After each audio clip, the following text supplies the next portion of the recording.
Cheeseock with the blue futon. Out of the box, or out of the wall, whatever you want to call it. We are going with Criterion Collection World on a Wire. Or in German, Welt Draht. No, not even close.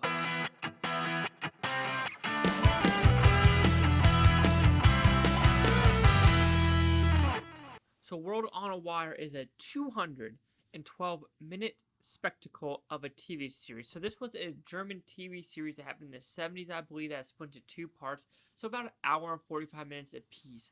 But what is it about? It is about the futuristic computer world of what we could live in the future. This is about how simulations, how people are making simulations, or kind of make their own world, kind of like The Sims. You have people playing The Sims, but the people in the Sims world think they're the real people, and they're the ones actually making a fake world. So who is the real world, and who knows what? Who is on each level? Who's going down to each level to try to make them go crazy and realize what world they're actually in? Are they the real people? Are they being controlled by someone else? Are they just a figment of someone's imagination? Can someone just program them and say, this person's going to get shot today? Or you're just driving around the road disappears? Is that you basically having a flash of like, oh, I forgot what happened? Or was it a glitch in the system?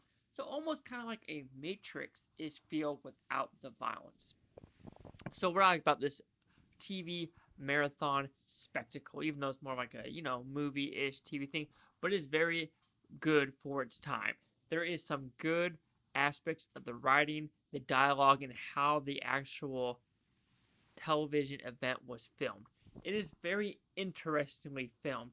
How there are some levels of camera work where you're actually following a person around a room, and it kind of really doesn't make sense, but you kind of understand why they're doing it. Like, there'll be a guy just like sitting down, rocking in a chair, and a guy will walk around the room, and we are focused on the guy walking around the room, but we're confused why this guy's rocking in the chair.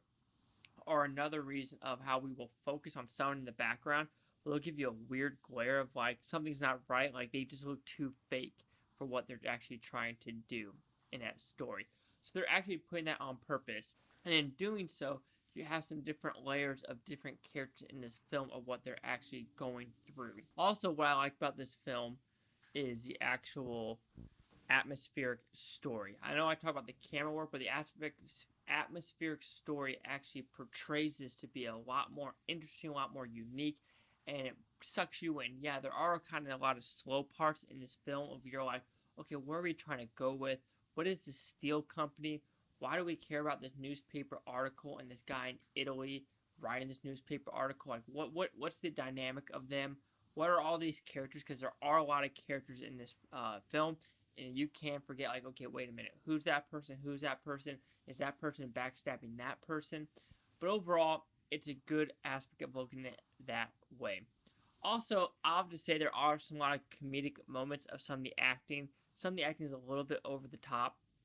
There's a scene in the middle of the woods with the cabin of how this main character like jumps out of the cabin because something's about to happen to the cabin, hint, hint, explode.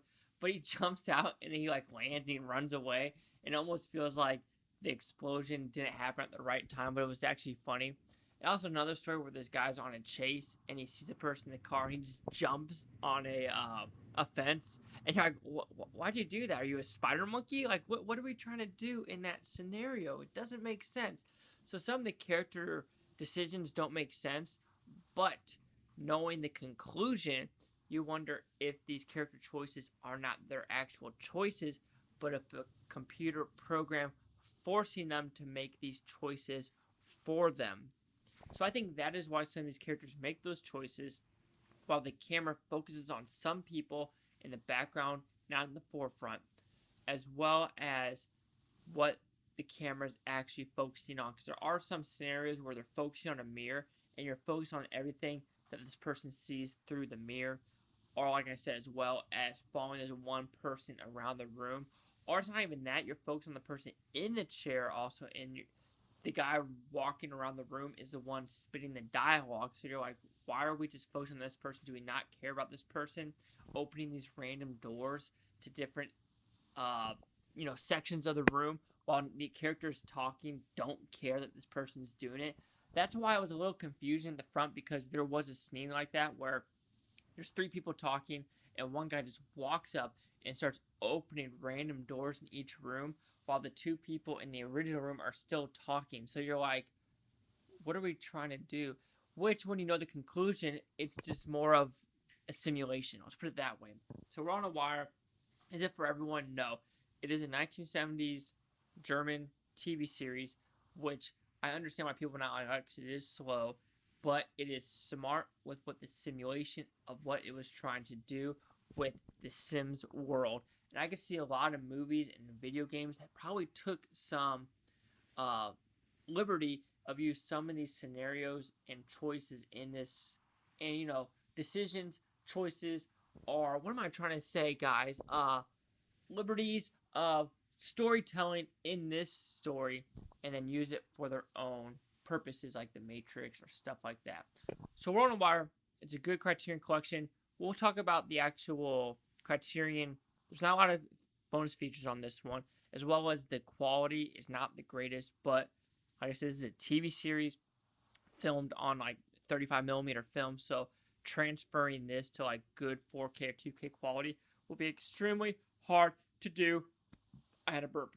But yeah, it is a good TV series if you like sci-fi, if you like interesting scenarios about computer simulations and that type of world. So World on a Wire will receive a 4 out of 5 with Futons. It goes at 80%. So see the Critics' News scores gave this one. So this was 1973. Whoa! Audience score 100% with 27 of them, and the audience score of 50% with 6 of them. And here's critic consensus. With World on a Wire, Fassbinder's imprints his unmistakable mark on a science fiction mystery that, through fascinating philosophical decisions and deep psychological questions, present a time of reflection on humanity. I have to agree. A lot of big words there. I have a little pea brain. Going to school doesn't make you smart. So there's that. But anyway, do you get the 80, 100%, or 50? Chase out the Blue Futon. Like, comment, subscribe.